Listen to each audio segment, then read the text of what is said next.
Très heureux de vous retrouver pour vous présenter les faits marquants de l'actualité. Bonsoir à tous et bienvenue ce soir dans ce journal législatif du 17 novembre. Macky Sall et Ousmane Sonko prêts pour un acte 2 explosif. Les prochaines élections s'annoncent comme une revanche avec des rivalités féroces à tous les niveaux. La scène politique sénégalaise est en ébullition, mais ce n'est pas la seule zone de tension.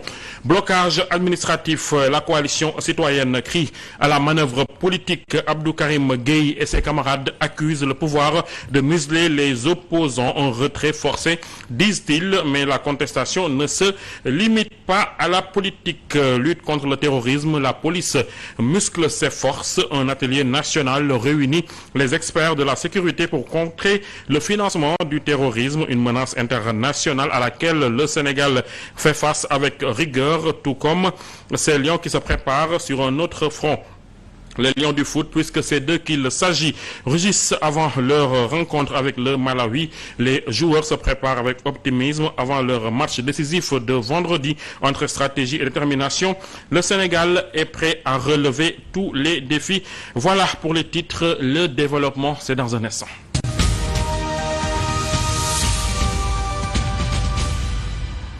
Merci de nous choisir pour vous informer. Actualité politique. Les élections législatives représentent un moment crucial pour le régime en place. Seront-elles l'occasion de consolider leur pouvoir ou de permettre une revanche à Macky Sall et ses alliés? Pour l'analyste politique Mamadou Sy Albert, ces élections s'annoncent comme un acte 2 de la dernière présidentielle. Tous les coups semblent être permis entre Ousmane Sonko et Macky Sall, tandis qu'à Dakar, Barthélémy Diaz et Abbas Fall se disputent la capitale. Les élections législatives repartent sur les mêmes bases que l'élection présidentielle précédente. Missile interposé, prise de bec, accusation de part et d'autre, le second face-à-face entre Macky Sall et Ousmane Sonko risque d'être épique, avec bien sûr un parfum de revanche ou de confirmation. C'est des acteurs qui se connaissent, qui ont vécu ensemble, soit ils ont gouverné ensemble, ou soit ils se sont opposés ensemble. Mais là, c'est chacun pour soi. Donc c'est une guerre ouverte. Maintenant, on va vers une présidentielle bis. Est-ce qu'il y aura une confirmation du choix que les Sénégalais ont porté sur le président actuel? Ou est-ce qu'on va vers une infirmation du vote de la présidentielle? Voilà l'enjeu. Pour obtenir une majorité parlementaire, la capitale sénégalaise demeure une proportion assez importante. Barthélémy Diaz et son ancien adjoint Abbas Fall vont se livrer à un combat sans merci. Avec 7 sièges en jeu, Pastef et Sam Kadou ne se feront pas de cadeaux. Bien au contraire, selon Mamadou Sy Albert. Barthélémy est devenu maire, c'est à cause aussi de la coalition Yewwi Askan et à cause particulièrement du Pastef. Donc il y aura une guerre de leader. Le Barthélémy est un leader de Taho, Abbas est un leader du Pastef. Donc il y aura une véritable bataille d'opinion. Côté Barthélémy va tout faire pour gagner les élections au niveau de Dakar. Quand bien même Barthélémy n'est pas quand même tête de liste au niveau du département. Là ça va être en faveur de Abbas. Une chose est sûre, Pastef aura besoin d'une majorité parlementaire pour dérouler son fameux projet. Mais avec les intercoalitions notées ça et là, l'opposition aura son mot à dire au soir du 17 novembre prochain. Dixit, l'analyste politique. Avec la publication des listes des candidats, les recours ne se sont pas fait attendre. La coalition Takku Wallu Sénégal a déposé un recours contre Ousmane Sonko, tête de liste nationale de Pastef, mettant en avant sa supposée inéligibilité. La question se pose après avoir été réhabilité par la loi d'amnistie. Ousmane Sonko pourrait-il être à nouveau exclu de la course électorale? Élément de réponse avec Mamadou Kanté. Après le dépôt de 49 listes de partis politiques, coalitions et entités regroupant des candidats indépendants pour les élections législatives du 17 novembre prochain, la direction générale des élections en a retenu 41. Une liste provisoire dont la validation définitive devra encore attendre que le Conseil constitutionnel statue sur les différents recours. Dès la publication de la liste, la coalition Takku Wallu Sénégal, dirigée par l'ancien président Macky Sall, a déposé un recours contre Ousmane Sonko, investi tête de liste nationale de la coalition PASTEF. Après la présidentielle de 2024, le cas Ousmane Sonko atterrit ainsi à nouveau devant les 7 sages. L'affaire opposant l'actuel Premier ministre à l'ancien ministre du Tourisme Mamba Niang semble le suivre comme son ombre. Mais après sa réhabilitation sur les listes électorales, Ousmane Sonko est-il éligible ou non? Le principe est que tout électeur inscrit peut être élu député à l'Assemblée nationale sous le seul réserve énoncée dans le code électoral. Parmi les cas d'inéligibilité, on a l'inéligibilité liée à l'âge, à la fonction, mais surtout à une décision judiciaire. Les avocats de Sonko qui avaient épuisé toutes les voies de recours avaient vu leur client être toujours condamné pour diffamation qui l'avait empêché d'ailleurs d'être candidat à la présidentielle. Mais entre-temps, beaucoup de choses se sont passées. Une loi d'amnistie a été votée. Elle concerne tous les faits susceptibles de revêtir la qualité d'infraction criminelle ou correctionnelle commis entre le 1er février 2021 et le 25 février 2024. Or, les propos à l'origine de l'affaire Ousmane Sonko Mamba Niang datent du 22 novembre 2022. Mais malheureusement, la loi n'a pas spécifié les cas en faisant réellement partie, même si elle prévoit une disposition pour que les cas de contestation sur son application soient jugés par la chambre d'accusation de la Cour d'appel de Dakar. Le président du parti PASTEF sera-t-il disqualifié à nouveau ou non? Le Conseil constitutionnel reste encore le maître du jeu. Juridiquement, rien ne semble pouvoir empêcher Ousmane Sonko de participer aux élections législatives. C'est l'avis du juriste Amath Thiam qui réagit au recours déposé contre la tête de liste nationale de PASTEF par la coalition Takku Wallu Sénégal. Selon lui, les condamnations invoquées ne sont plus d'actualité. Je pense que la contumace, certes, il existait à l'époque, mais depuis que le juge de Dakar, monsieur le juge Thior, avait rendu son ordonnance numéro 1 la portant sur la réintégration de Ousmane Sonko dans les listes électorales. C'est cette décision du juge-là qui avait anéanti les effets juridiques de la contumace. Je pense que nous sommes, et c'est ça même qui a permis à Sonko même de voter aux dernières élections présidentielles. Et je pense que là où nous sommes, la question de la contumace pour moi, juridiquement et judiciairement, est derrière nous. Parce que le juge... Parce que n'oubliez pas que cette décision a été attaquée par l'agent judiciaire de l'État. Finalement, il y a eu des rapprochements entre le président de l'OR, M. Macky Sall, et le PASTEF. Il y avait eu un arrangement qui avait abouti sur la loi d'amnistie. Et cette loi d'amnistie même ne confère pas à Ousmane Sonko son éligibilité, mais c'est plutôt l'ordonnance du juge Thior de Dakar qui lui a permis ça, parce que le gérant judiciaire de l'État avait radié sa procédure. Mais puisqu'il a radié sa procédure, cette ordonnance-là n'a pas été attaquée. Donc, de facto, il obtient ce qu'on appelle le truc de la sous-jugée. Voilà pourquoi moi, je suis optimiste que ce recours-là ne pourra pas aboutir. M. Ousmane Sonko est éligible. La coalition alternative citoyenne jette l'éponge, dénonçant des manœuvres administratives qui les auraient empêchés de concourir librement. Abdou Karim Gueye et ses camarades accusent le gouvernement de vouloir taire les voix dissidentes. C'est un reportage de Diambo Mbaye. C'est une sortie pour rappeler à l'opinion leur position sur la scène politique. Nous, en réalité, nous ne sommes pas des ennemis de l'État du Sénégal. Nous ne sommes pas des ennemis du pouvoir. Nous ne sommes ni des ennemis de Macky, ni des ennemis de Diomaye. Il faut que l'opinion le sache. Nous avons choisi d'être du côté du peuple. On a fait le choix d'être du côté peuple sénégalais. La coalition de l'alternative citoyenne indépendante, le pouvoir au peuple, est aussi revenue sur le pourquoi de leur souhait avorté de participer aux prochaines élections législatives. Nous avions l'intention d'aller à l'Assemblée nationale pour représenter le peuple, pour qu'il y ait une forte présence citoyenne qui ne soit ni du pouvoir ni du peuple, pour jouer le rôle d'arbitre et pour défendre les intérêts des Sénégalais, au lieu de défendre l'intérêt d'un président de la République ou bien d'un parti politique. Il fustige les interpellations aux allures de traque des anciens dignitaires du régime de Macky. Quand ils étaient dans l'opposition, ils fustigeaient la mainmise de l'exécutif sur le judiciaire et les arrestations pour délit d'opinion. Les vidéos sont toujours présentes sur la toile. Donc, s'ils accèdent au pouvoir et commencent à arrêter des personnes pour des choses qu'ils dénonçaient, je peux affirmer que notre pays fait face à un sérieux problème. Ils fustigent les interpellations aux allures de traque des anciens dignitaires du régime de Macky. D'après eux, le gouvernement doit s'atteler au redressement économique du pays au lieu de s'attarder sur des querelles politiques. Notre pays souffre d'une polypathologie. Tous les secteurs de notre vie socio-économique aujourd'hui sont affectés du fait d'une malgouvernance qui perdure. Pour Abdou Karim Gueye Xurum Xaax, le ministre de l'Intérieur, général Jean-Baptiste Tine, doit quitter le pouvoir s'il veut préserver son image et son intégrité. Je lui conseille de quitter son poste le plus rapidement possible, vu la tournure que prennent les choses. Le mieux, c'est de partir avant que son image ne soit ternie.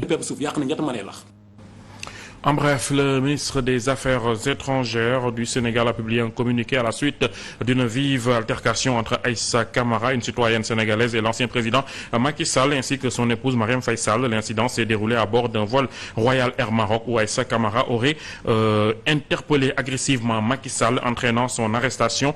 La ministre des Affaires étrangères qui dit avoir pris des mesures immédiates en fournissant une assistance juridique à la ressortissante sénégalaise qui a pu être relâchée hier lundi 7 octobre. Après l'altercation survenue dans un vol Royal Air Maroc, Marième Faye Sall a tenu à clarifier les faits. Selon elle, Aïssa Camara, militante de PASTEF, a insulté violemment l'ancien président Macky Sall, le qualifiant d'assassin. L'ancienne première dame, qui a réagi aux propos, assume pleinement ses paroles, déclarant qu'elle n'accepte aucune insulte contre son époux. Elle précise également que Macky Sall n'a pas répliqué et qu'il a même refusé de porter plainte contre sa compatriote dans le but d'apaiser la situation. Contrairement aux rumeurs, l'épouse de Macky Sall souligne que personne dans l'avion n'a été agressé physiquement et qu'il n'y avait pas de garde du corps, seulement des membres du protocole.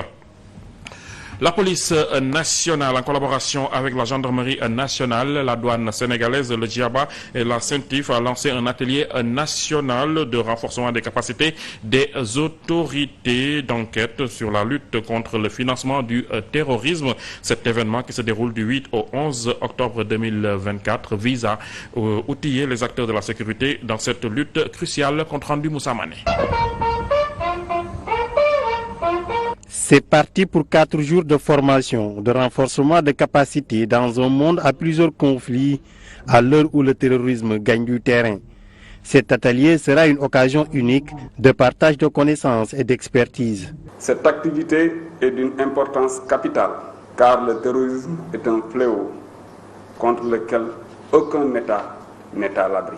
Dans un monde de plus en plus globalisé et interconnecté, où les terroristes évoluent en réseau, la lutte devient encore beaucoup plus difficile. Le terrorisme et son mode de financement constituent un effet négatif avec un système de financement très nébuleux. Le terrorisme, comme toute activité humaine, a besoin de ressources pour s'alimenter et continuer d'exister, pour recruter, entretenir et perpétrer des attentats. Il est d'ailleurs de notoriété publique que le terrorisme se nourrit des ressources tirées de diverses autres formes de criminalité.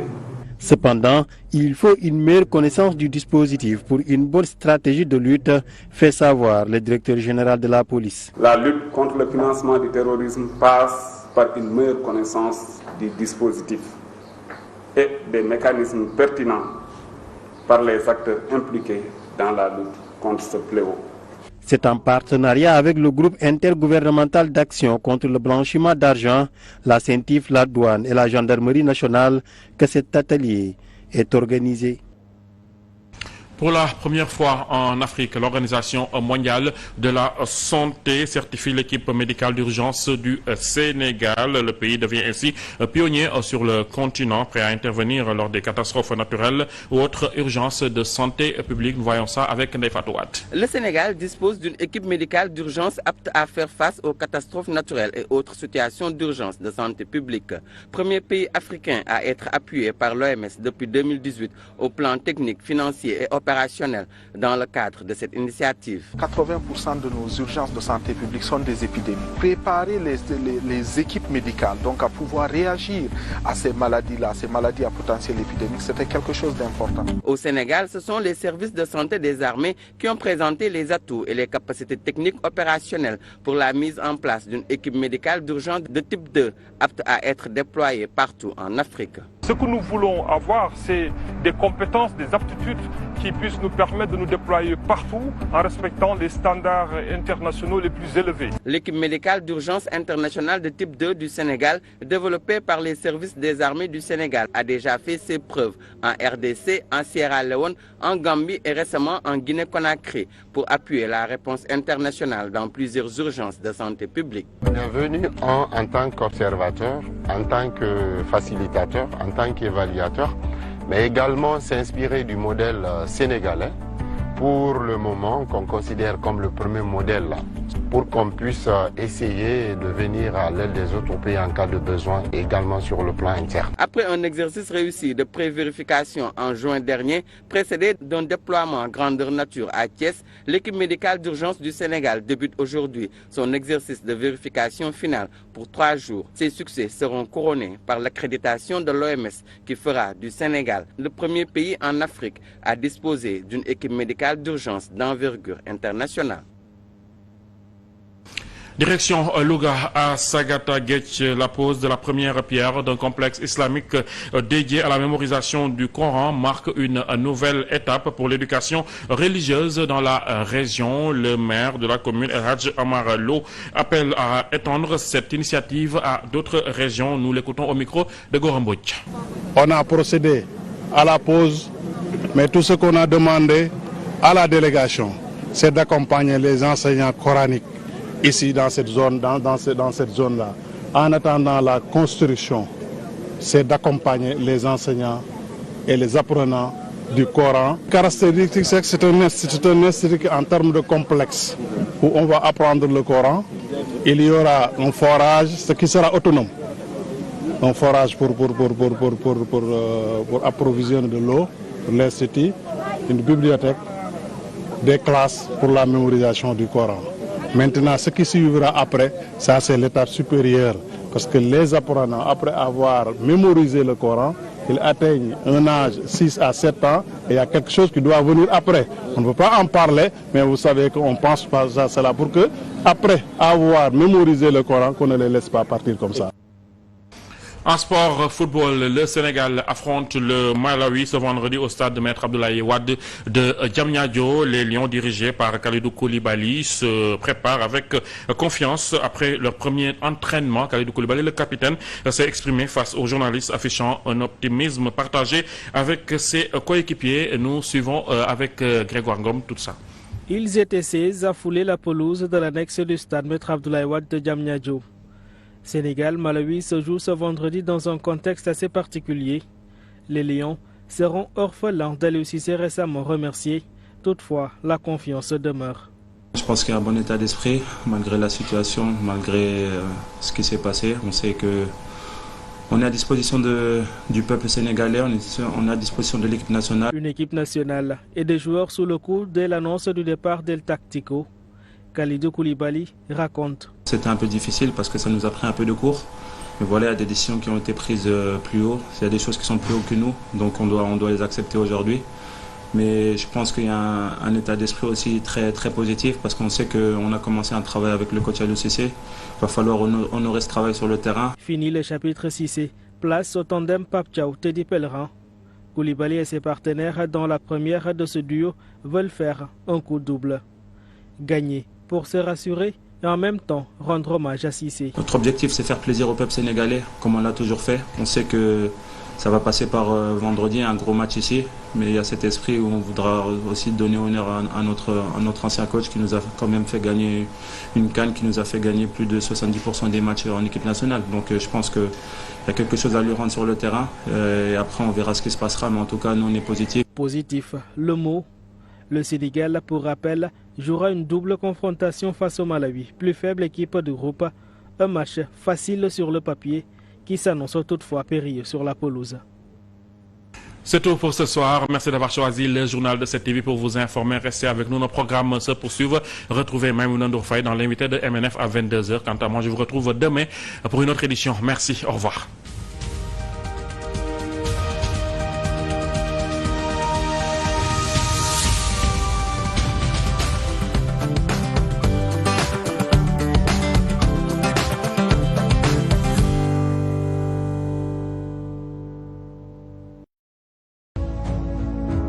17 TV, votre chaîne préférée, vous suit.